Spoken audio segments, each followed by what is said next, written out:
Greetings. Welcome to another episode of Off the Shelf with Dr. Hanks. That's me. And today we're going to talk about Maslow's hierarchy of needs. And if you've taken many courses like education or business courses, chances are you have had this theory drilled into your head over and over again. I first started hearing about it in the 80s when I started college myself, and then even as a professor many years later, it was in every textbook, every course. I mean, somehow every topic they weaseled it in. So, it has withstood the test of time. If you've heard about it, you've probably heard about it a million times. If you haven't, um, you're in for a treat. It's actually a pretty insightful theory about motivation, and the reason I'm bringing it up today because I've heard of it a million times and looked at it a million times. But here's what's great about curiosity. Uh, I was looking at the hierarchy. Basically, Maslow developed a hierarchy of needs, and his theory it was that we progress and we can only progress up through the chain of uh, progress as the needs were met. In other words, your unmet needs were your motivation. Your unmet needs is what was driving you or motivating you to accomplish something. And then when that set of needs was met, at that point you would progress to the next level of needs that were unmet, and that would be your drive. And he created this hierarchy or priority list, whatever, however you want to look at it. The interesting thing about this is I have looked at this hundreds of times. But it wasn't until just recently when I looked at it again and with fresh eyes, and this is the beauty of curiosity. With fresh eyes, I noticed something that maybe I've noticed before and it just didn't trigger, or maybe I've never paid that much attention. Maybe it was just so drilled into my mind that I quit listening or quit looking at it with fresh eyes. So, here's here's what we're going to talk about. Here's what I found interesting. At the lowest level of the hierarchy, you will find the physiological needs. These are a person's need for food, shelter, clothing, all of your most basic fundamental needs. The second level of needs are considered safety and security. So at this point, um, safety and security includes uh, having a home base of some sort, or having employment, having some sort of security financially, with your space, with your home where you dwell.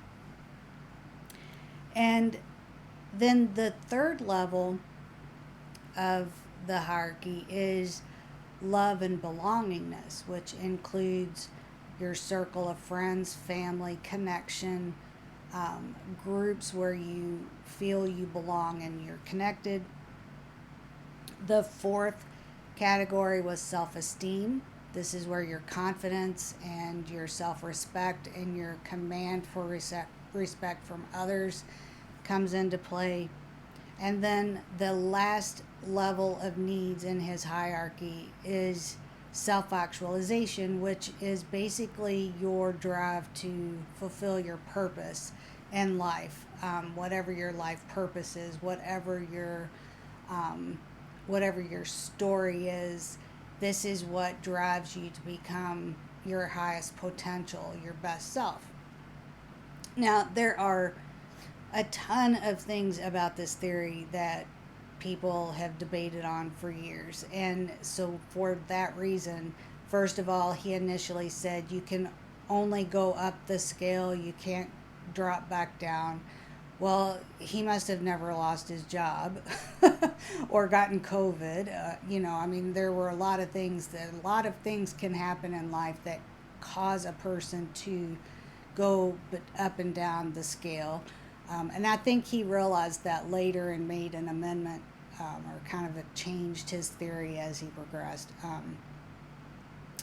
So that was one thing. The other thing is later on, I think they expanded the categories a little bit, and included some additional steps. So this hierarchy here that we have is just the fundamental theory. It's the fundamental focus for what he came out with in the 40s. And this is the beauty of science and research and having these models and theories. I'm like an everyday professor. It I don't get hung up on the scientific facts. What I see is this helpful for people? Can we use this in some way? How can we interpret this to make it practical and useful in our lives? Because if it's not practical and if we can't use it and it doesn't help us with anything, then why are we even reading it? Why are we even studying it? We're not going to make a career out of coming up with theories and principles and rules that have absolutely no bearing on improving our lives and our relationships in the time that we're here on earth. So it's perfectly acceptable to interpret these theories and interpret them as insight into your life, and take what works for you and discard the rest. Now, so here's the thing that I found interesting when I looked at this just recently was the love and belongingness. The third category is love and belongingness, which is your family, your friends, your social circle, and that comes before your self-esteem. Before your self-esteem. So, according to Maslow, after you had all of your basic needs, your food, shelter, clothing, safety, security, your home base, your self-esteem and your confidence is not next. Your connection to others and your family and your friends and your social circle is. Now, most people, when we look at this today, we would say, well, doesn't your confidence influence your relationships? And wouldn't your internal beliefs about yourself and your self-worth come before your social circles? So I think what happens with this is maybe he was looking at it from the standpoint of growing up, because when we're little and we need our health and or our shelter and food and clothing and safety and security, all of those things, we're too young to be in control of life at that point. So we're reliant on other people to help us grow, to feed us, to provide for us. So the family and the connection and the friendship, that would have been, if you look at a person, growing up, that would have come first. Your surroundings and the people that you're around. And when you go to school, and you're put into the first grade, or I didn't go to kindergarten, but I guess preschool or kindergarten, whatever, you begin to develop this social circle before you fully develop your own self understanding. And now that doesn't mean that there aren't really strong people in the world who had personality and demands and knew what from day one. That doesn't mean that we don't have a personality before we have all these other things. That's not what we're suggesting. What he's suggesting is that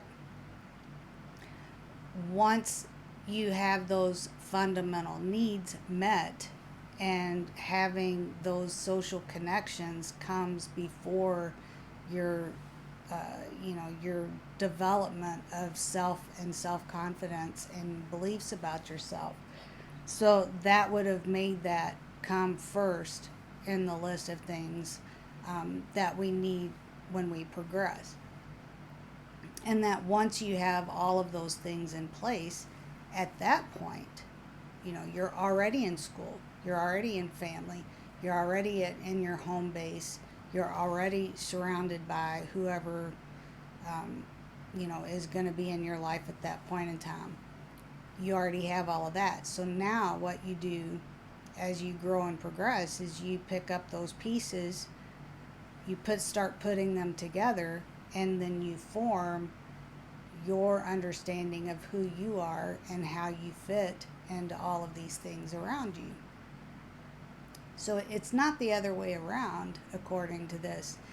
It's not like you're born and you have this moment of, uh, self development, and you figure out who you are, what you want, what you don't want, what you like, what you don't like, what you're confident about. You do all of that first, and then you're introduced to all of these people around you. It's not how it works. You're introduced to all of the people around you first, and then as you grow and progress, you begin developing who you are as a person.